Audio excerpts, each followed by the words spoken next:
Jason Furman, the former Obama Economic Council chairman, Harvard professor, the practice of economic policy.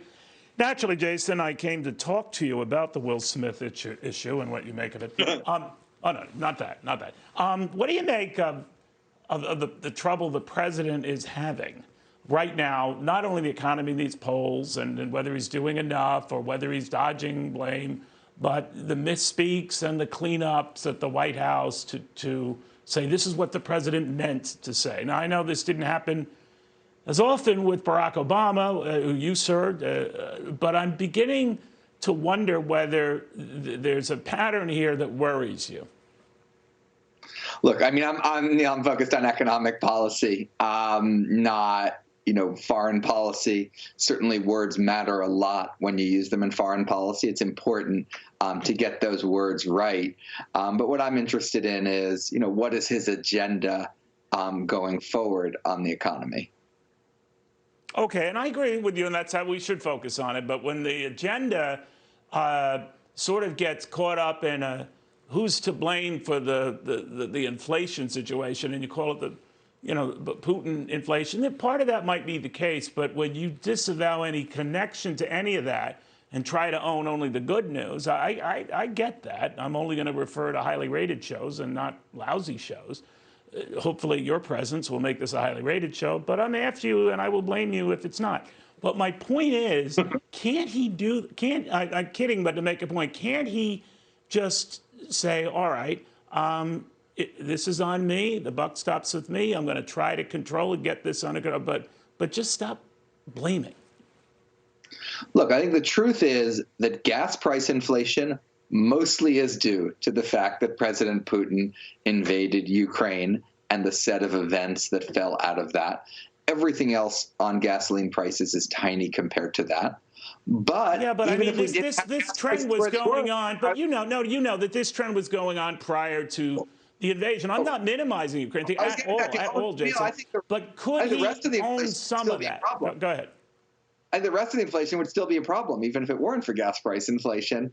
And absolutely, as I've said, I think on your show, I think the American Rescue Plan has played a role in that inflation. I think the Fed being behind the curve has played a role in that inflation.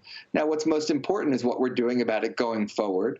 Right now, most of the answer is in the Fed. I think he's appointed good people to the Fed. Those people are advancing through the confirmation process.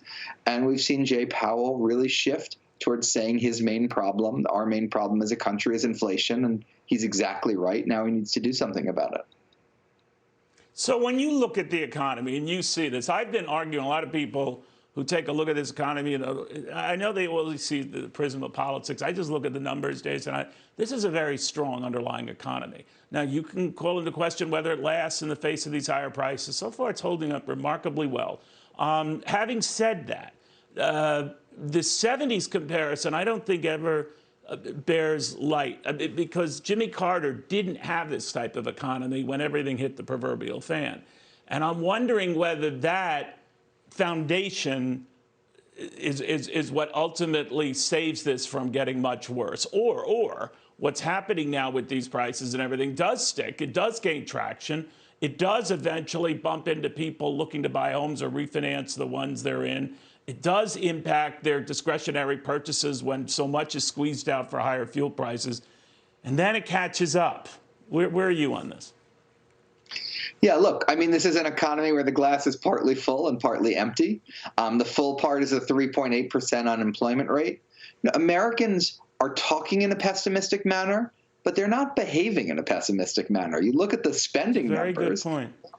People feel great about the economy. They're out there, they're spending money, they're buying things. But inflation is very unacceptably high. It's a real problem, and it affects everyone. So, there's a good and a bad. I think if the Fed can land this plane, maybe they can bring the inflation down without ruining the other part of it. But that gets more challenging to sort of do that tricky plane landing by the day. So the only obvious question I have for you now, should they take Will Smith's Oscar away?